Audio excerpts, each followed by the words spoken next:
Now is our time for meditation, so I invite you to get comfortable in your chair, get things out of your lap, and get those feet firmly planted on the floor.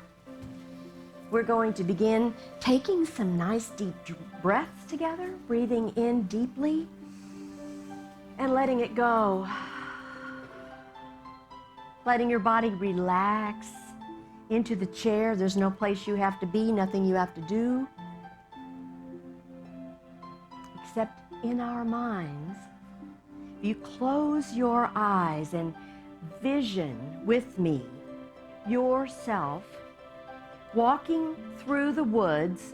We're heading to the river.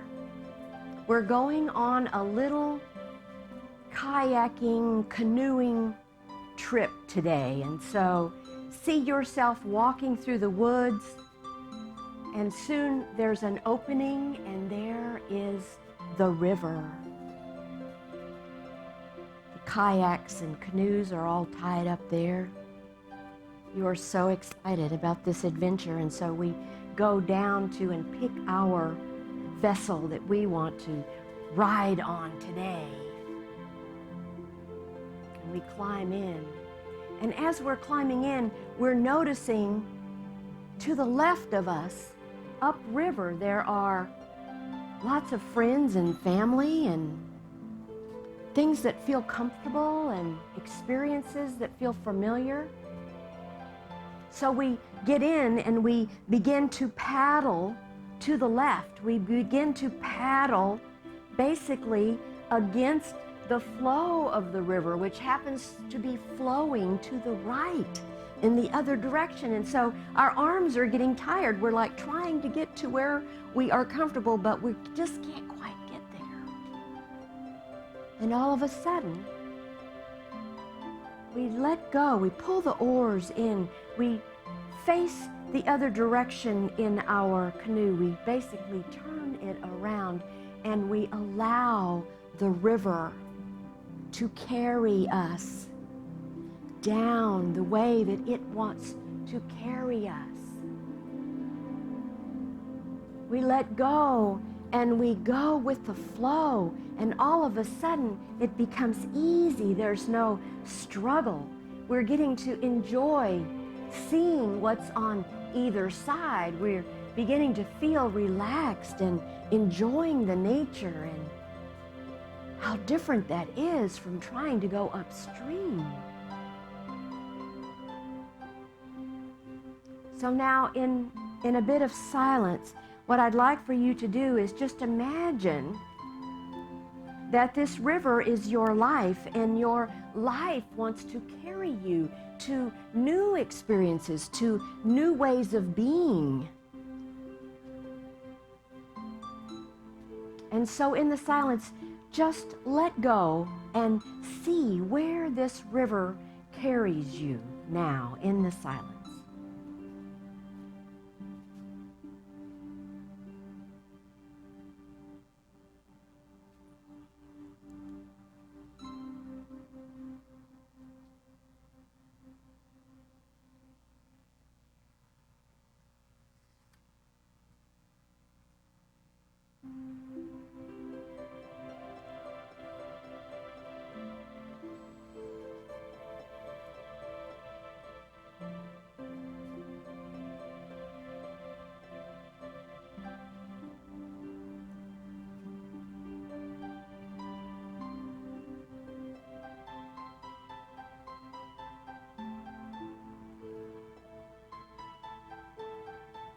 Can you even imagine what your life would be like if you let go of a little bit of the control and just allowed life to carry you where it wants you to go? If you let go and trust it, instead of resisting what is coming to you or through you.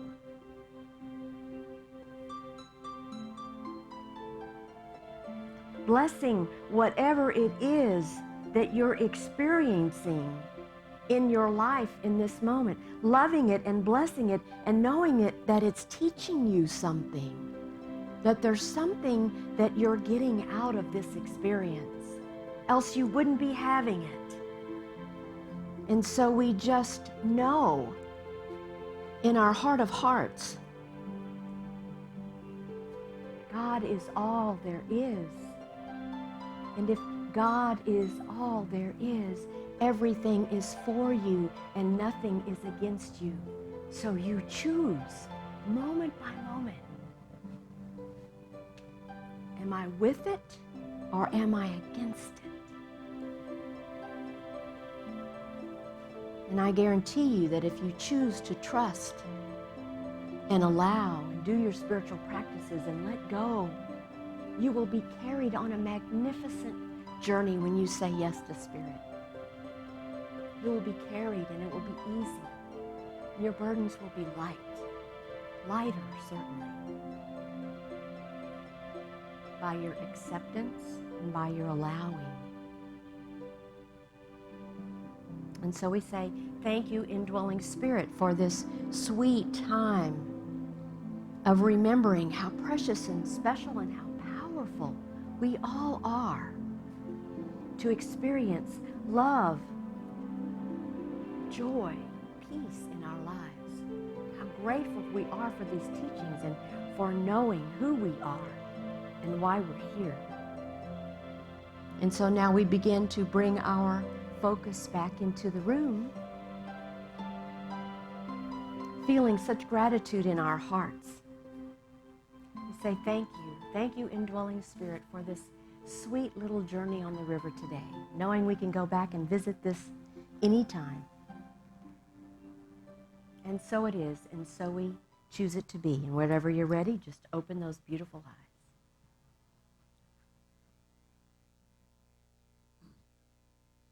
Non-resistance to life. There's a story about a woman who knew prosperity principles and she knew about the law of attraction, but she was pulled into this working relationship where this gentleman, all he ever talked about was lack and limitation and all the things he didn't have. And it eventually, after a while, those thoughts began to kind of rub off on her, and she started to have failure in her life, and then she started to resent him, and she started to blame him for her lack of prosperity in her life. And then one day she realized, I know better than this. I know. And she began to see it. She tweaked her experience with this gentleman just a little bit, and she remembered that in order to manifest, you have to first feel grateful in your hearts. You have to first feel that opulence that you have in your life. You feel it first, and that feeling helps bring it to you. So instead of cursing the man, she started blessing the man, and she affirmed success. She said she knew that God had brought this gentleman into her life because there was something that she was learning. And so instead of resisting it, instead of seeing two powers, good and evil, she saw only God and realized that he was a gift. There was something in this relationship. So she said soon after she started blessing him, she sort of like baptized the situation and claimed success no matter what the appearance. And not long after that, some woman that she had been working with that she did a service for gave her thousands of dollars. And she was like, wow, I know this stuff works. And eventually that man sort of faded out of her life, just sort of magically went to another job in another city. I mean, we know how this stuff works. If we make this statement, every person is a golden link in the chain of my good. Every person is a golden link in the chain for my personal good. Because we're all God in expression, right?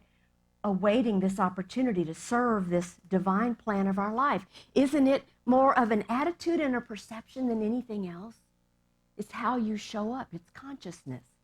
So this whole month, this is May the 1st, and so this whole month we're looking at this theme, Grow Gracefully, is our theme. That's kind of why it's Older Americans Month, and we're doing some things about aging gracefully. So Grow Gracefully is our theme, and our piece of our life wheel is personal development. So what our intention is for this month is to give you more practical tools for your toolbox, your spiritual toolbox. More practical tools every week that are going to help you learn how to be the presence of God and to live from that consciousness that you came here to be so that your life unfolds with ease and grace. So let's start out with Charles Fillmore. He defines non-resistance as a passive state of mind. The law of non-resistance as taught by Jesus is demonstrated only by erasing from the individual consciousness every thought of personal rights. Ooh. Sounds a little bit like Fillmore thinks we shouldn't feel so entitled, perhaps, because we need to raise our consciousness like Jesus, and we need to be the love. We need to go with the flow, just like Jesus taught in Non-Resistance. I ran across a quote by H.G. Wells in his Outline of History, where he said they're the 6 greatest men who ever lived. And of course, Jesus is at the top of that list. Mr. Wells said that Jesus is entitled to human leadership because of his doctrine of non-resistance, the greatest truth ever uttered by man. That's what Jesus said. Resist not evil, didn't he? In the Bible. Resist not evil, because he knew in reality there aren't two forces. If you believe, as we say in our opening statement, there is only one God, then that means there can't be another bad, there can't be a Satan, there can't be another power. There's only one power. Evil, you see, comes from our vain imaginations. We make up all sorts of things. Or a belief in two powers, good and evil. We are constantly judging things, and we are constantly labeling things as good and bad, don't we? We do it all the time. It's part of our being 100% human. But the divinity of us knows better. And so this past week, we started our Unity Basics class, and I love having all the new, fresh energy and the new ideas coming into this ministry, those who are interested in becoming members of our church. And our first class is always the first principle. Well, what is the first principle? God is. God is all there is. There is no other power. There is nothing else. Everything is God. Except we have a tendency to, in our humanness, decide that not everything is God. Because we're talking about other people, we're misjudging people, we're blaming people, right? And so what we know the truth is that people miss the mark. We all miss the mark. What we would think is evil is just getting off track a little bit, right? Forgetting who we are, forgetting the presence and the power of God in us. And so I have several authors that I absolutely love when they talk about non-resistance, and Florence Shinn is one of my favorites. Not a lot of you probably know about her, but she wrote this wonderful book, The Game of Life and How to Play It. And she has a whole chapter in there on non-resistance, and she starts with this powerful statement. I absolutely love this. She says, "Nothing on earth can resist an absolutely non-resistant person." Used to infuriate my husband. He'd be all riled up about something, some injustice or something going on, and I would be like, "It is what it is, honey, it just is what it, it's just that the non-resistance part of me drives some people crazy." But when we get upset about things that we're witnessing, it upsets us, right? It upsets us, and then it begins to fester in us. And it boils and boils, and it becomes something else. And then before you know it, we're with other people, and we're doing it to them. We're sharing our negativity, right? We're sharing what we don't like, what's going on in the world, right? So I like that she says, resistance is hell, for it places man in a state of torment. Because that's exactly what we do to ourselves. We do that all the time. We end up feeling bad about things. And that's not the consciousness, you see, that's going to change anything. That's not the consciousness that's going to fix anything. That consciousness just brings us down in our energy. I think it's more about principle 3. She says, however, the man who is centered and established in right thinking, the man who sends out only goodwill to his fellow man, who is without fear, cannot be touched or influenced by the negative thoughts of others. In fact, he could then receive only good thoughts as he himself sends forth only good thoughts. Well, isn't that principle 3? God is, I am, I think. I think. What you think about, you bring about. We are not our emotions. We're not our feelings. We're not our bodies. We are spirit. We are soul. Florence says, a metaphysician once gave her a very wonderful recipe for taking every trick of the game of life. She says it is the acme of non-resistance. He gave it to me in this way, she said. At one time in my life, he said, I baptized children, and of course, they had many names. I no longer baptize children. I baptize events, and they all have the same name. If I have a failure, I baptize it success. In the name of the Father, and of the Son, and of the Holy Spirit, I baptize this as a success. Whatever it is, whatever's going on in my life. In this, we see the great law of transmutation. We see it changing. We see it shifting. It's founded on non-resistance. Through our very spoken word, every so-called failure has been transmuted to success. That's how powerful we are to change anything that's going on in our lives. She said, I heard a metaphysician once say, if you do not run your subconscious mind yourself, someone else will run it for you. You don't want that to happen, especially negative Nellies. You don't want that happening in your life. So we have to be mindful of what we're thinking, what we're feeling. We have to know what our triggers are, don't we? And we have to release more often and let go. We have to move into acceptance. We have to feel gratitude. That is what raises our vibration. Even if we're feeling horrible, we can think of something good, can't we? In the midst of whatever's going on, switch it. Just flip the switch. Flip the switch. Say that real fast. Flip the switch and turn that juice onto gratitude instead of, oh, poor me, right? So today, we're still in John. We've been here for a long time. Matthew 5, verse 38 through 41. This is the section called Concerning Retaliation. You have heard it that it was said, an eye for an eye and a tooth for a tooth. But I say to you, do not resist an evildoer, but if anyone strikes you on the right cheek, turn the other cheek also. And if anyone wants to sue you, take your coat and give them your cloak as well. And if anyone forces you to go a mile, go that second mile as well. Wow. Talk about non-resistant, right?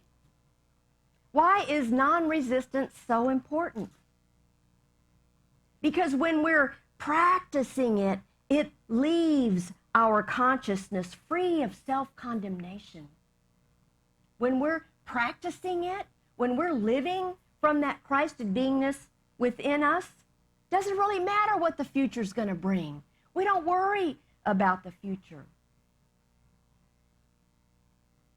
It's of the utmost importance to have a consciousness void of offense toward God or toward other people. When we feel that, it brings us down and it makes us feel heavy. So when there are people that challenge us in our life, and there are people who challenge us in our lives, how do we love our enemies?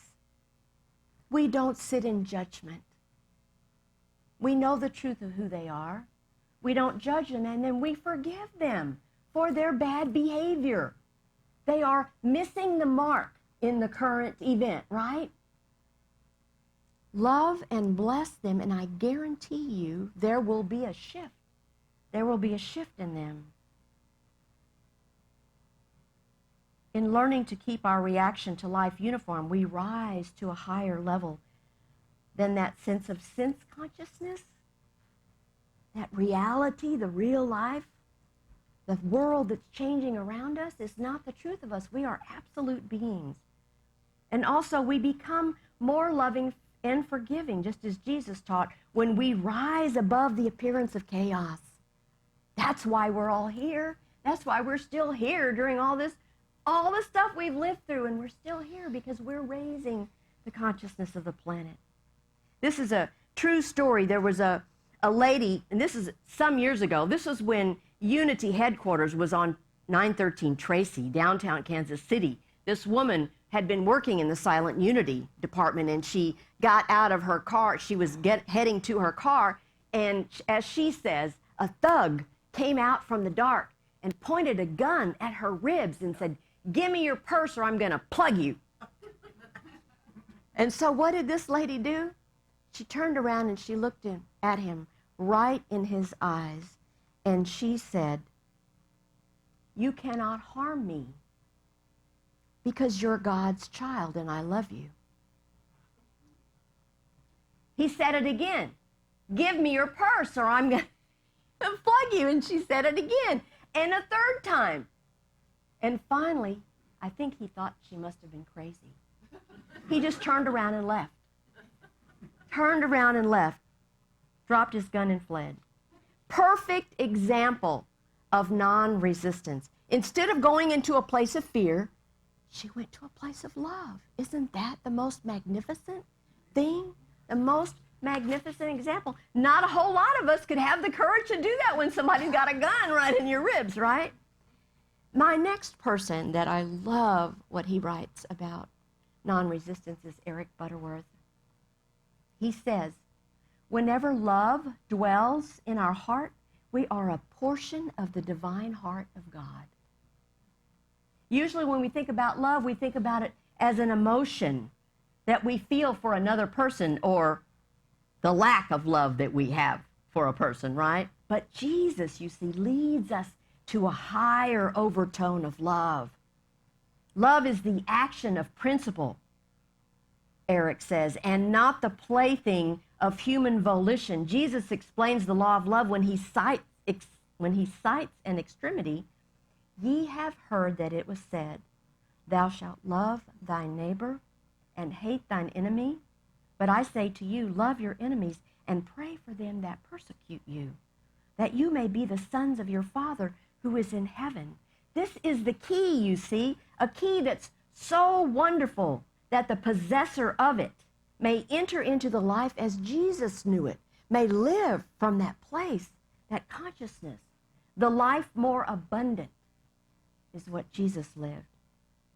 Love your neighbor, not because or especially that they're deserving of your love, but because when they cause you resistance and you are not acting that part of your divinity, that power that goes with your divinity is only yours when you act that part. So they force you to remember who you are. When someone's misbehaving in your life and you don't like the way they're acting, it's a gift because they're teaching you some way to see it differently. Eric says sometimes we devote our efforts to solving many problems that seem to confront us in life. And usually this means trying to force our will and make something happen a certain way. Often that's how we solve problems, right? He said that's not the way at all. Love dissolves human willfulness. Love erases fear. Love promotes cooperation. Love releases tension so that we relax and we learn how to let go. We let that personal will go because that's what creates problems. A great Jesus Christ secret is that problems do not need solving, but instead they need dissolving. You see the difference? They need dissolving. We have that power, and love is the solution that dissolves anything. There is nothing that is going on that enough love cannot heal. Problems are in the mind of man. They're not in the mind of God. God doesn't cause that. We cause it by wrongful thinking, right? Love renews our mind. We have that power to renew. We have that power within us to be non-resistant as we choose how we're going to unfold our lives. As we move into being non-resistant, we get to go with the flow and see how things unfold. We too can choose, just moment by moment. So my last speaker that I absolutely love is the book What Are You by Imelda Shanklin. This is what she says. The essence of non-resistance is unity. You are not isolated from the rest of the universe. You are an indispensable part of the universe. And as such, the universe loves, protects, and cherishes you. In so caring for you, the universe is self-preserving. You are safe. You are inconceivably valuable. Nothing opposes you. You are in the midst of friends always. That's the way it really is. Okay, it's time for a joke. Enough preaching. So a gentleman was telling his neighbor friend that he got the best state-of-the-art hearing aid that you could ever imagine. It cost him a fortune. It cost him $4,000. He said, it's absolutely perfect. I love it. And his friend said, oh, really? What kind is it? And the guy looked at his watch and said, $12.30.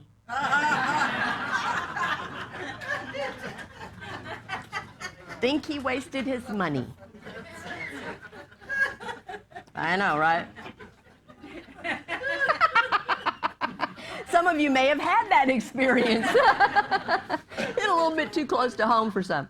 Okay, so I'm closing today. This life is yours. This is Linda Martello Whitsitt and her daughter Alicia. When you choose consciously, you live by intention and further a growing awareness of your divine identity. It may be disconcerting when you recognize that by choosing one thing, you deselect another. But by agreeing to walk this one way, you make a commitment, perhaps only for a time, but certainly for now. Like the flash of insight it truly is, the power of choice shifts you into the present moment, which is where power resides. No power exists in the past. No power exists in the future. Power lies in this present moment of awareness. You choose now. If you realize this is an unwanted moment, you can reclaim your rightful power to choose anew and to be willing to walk that way. That's the way it is, and that's what I wish for each of you. Let life express through us, and let's not be non-resistant. What do you say? God bless. Thank you. This is the time in our service when we get to give from our prosperity into the prosperity of our ministry. And so whether you're here or whether you've given online already or you are doing it through PayPal or Breeze, those of us that are here, we say this together. Divine love through me blesses and multiplies all that I am, all that I have, all that I give, and all that I receive. Thank you, God, that this is so. And so it is. God bless. Namaste.